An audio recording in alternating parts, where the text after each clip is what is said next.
Сәлеметсіздер достар. WhatsApp-тың сырлары туралы видео болады бүгінгі видеода.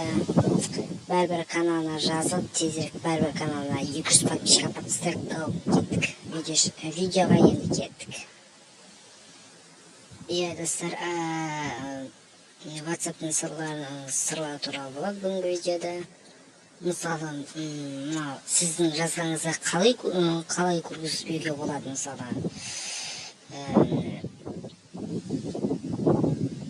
Бұл сіздің сообщениеңіз, яғни мен сообщением оқыды ма, оқымады ма, ол көре алмайды, достар. Менікін көре алмайды, ол да мен көре алмайды, достар. Яғни сообщение да, ойбе сообщение деген. Осыны қалай істеуге болады екен айтамын қазір. Бірінші настройкаға кіресіздер, настройкаға кірген кейін аккаунт деп тұрады, осы массастар. Приватность деп тұрады. Сосын отчет о причтении деп тұрады, осы массастар болды.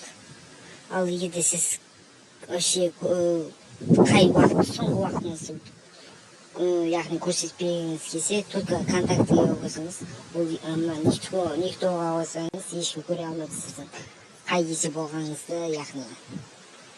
Екінші